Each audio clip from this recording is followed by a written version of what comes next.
Hey, hey, hey, what's up, you guys? Happy Tuesday. I wanted to come on today and really make a case for 529 savings plans because every time, inevitably, when I talk about 529s and how much my kids have in their 529 account, people are like, oh, but what if my kid doesn't go to college? And I want to have you guys think about 529s a little bit differently. And I hate using this terminology. Think about it like rich people think about it. I don't know. Think about it differently. Think about it in a way that you've never imagined thinking about it because keep it real, we didn't have access to these things when we were younger. Our parents didn't know or couldn't afford these things. I don't know anybody who has benefited from a 529 plan. Really personally, that's in my generation. I want to just talk about how we can look at it differently. First of all, let's define what a 529 plan. And the way we look at it is it's a way to save for your kids' education. The growth in it is tax deferred, and the withdrawals are federal income tax free for any kind of education expenses that qualify. It has to be qualified education expenses that these funds are used for, but the account and the money grows tax free and you take it out tax free. As far as who owns the accounts, adults control the account for the benefit of the beneficiary. In order for a child to be eligible for a 529 account, they just need to have a social security number and they can be any age. And we'll talk about you can even start it for a child before they are brought into this world. I did for Zuri. We'll talk about that later. There's no contribution limit, but there can be a contribution cap, which you can contribute up to $18,000 a person. So if you're a couple, you can do $18,000 times two. What's that quick math? $36,000 without having a gift tax, but there's no real actual limit on 529s. And the way you invest in 529s is a little bit different because you can't just buy a straight up index fund or individual stock. They're called either age based investments, where they put your investments in the target date fund based on how old your kid is, or there's a preset group of investments. So what my kids are invested in, it looks similar to a total stock market index fund, except it's not called that because they can't be called that within a 529. So that's what makes a 529 a little bit different. You can't just invest in individual stocks in it. And then withdrawals from a 529 can be taken out at any time. There's no federal tax on the withdrawals, including the earnings, if the money is used for qualified educational expenses. There's also something called prepaid plans, and that looks similar to 529 plans, but they're not exactly the same. And I'm just putting this out there for clarification, but they're only offered in a few states: Florida, Maryland, Massachusetts, Michigan, Mississippi, Nevada, Pennsylvania, Texas, and Washington. And you have to live in one of these states, and your kids have to attend an in-state university to benefit from that. As to where 529 is available in all states and the District of Columbia, and is more flexible than prepaid tuition because you can use it for a wider range of expenses.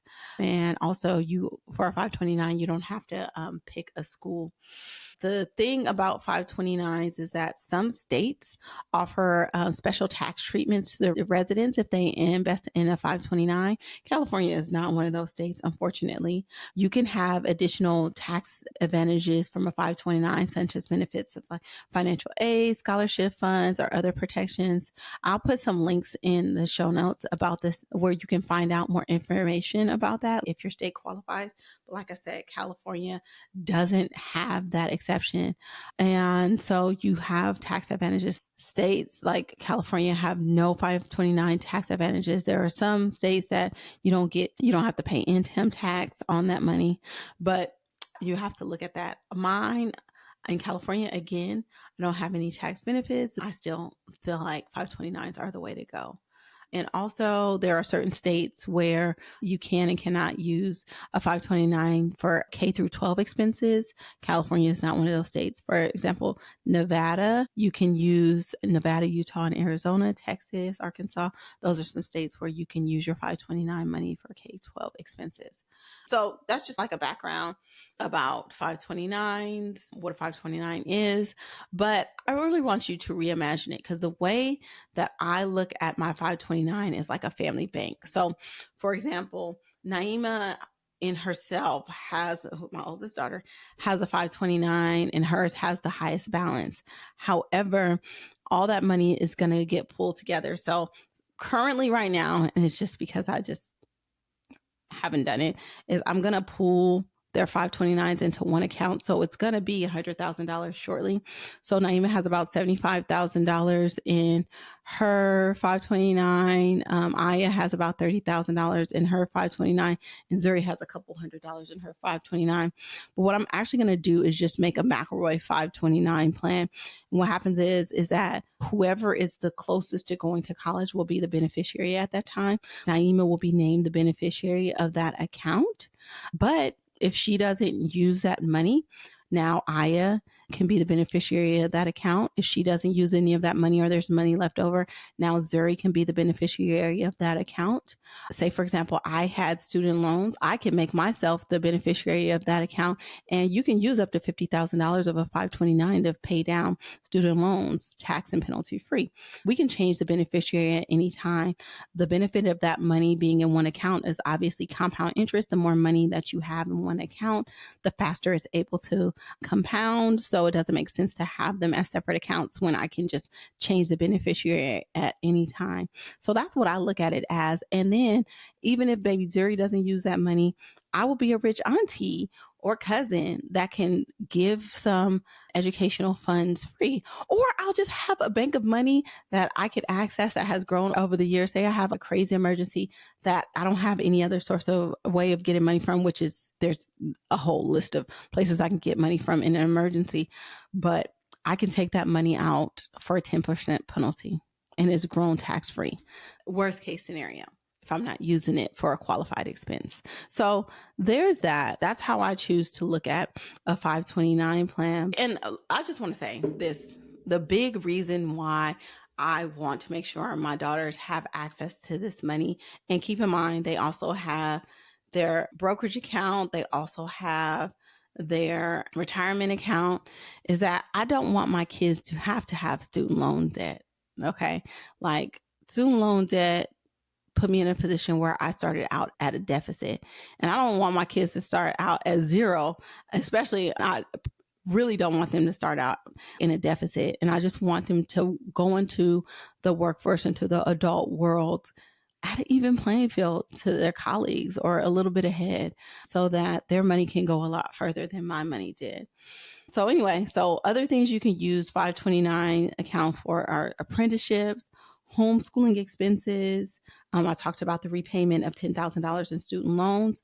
If your kid does get scholarships for college, that amount can be taken out from the 529 plan, tax and penalty free. So you just put that back in your pockets. As of a couple years ago, $35,000 of that can be rolled over into an IRA. So I think the kid has to have the account for at least 13 years, which would be the case for my kids. At 18, my plan is to roll $35,000 out of their 529 into their Roth IRA. And that alone will grow in retirement to six figures, if not $1 million.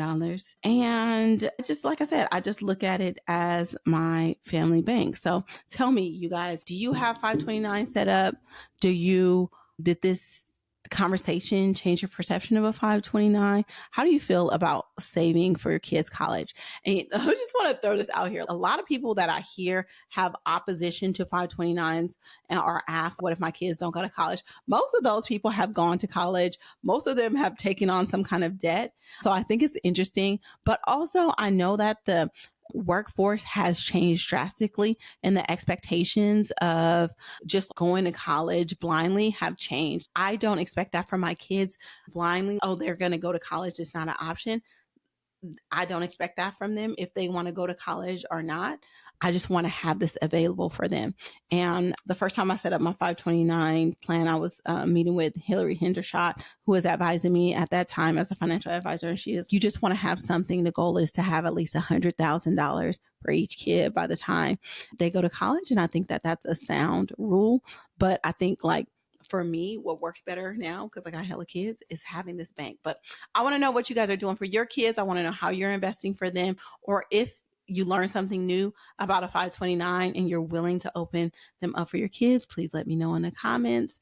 Until next time, guys.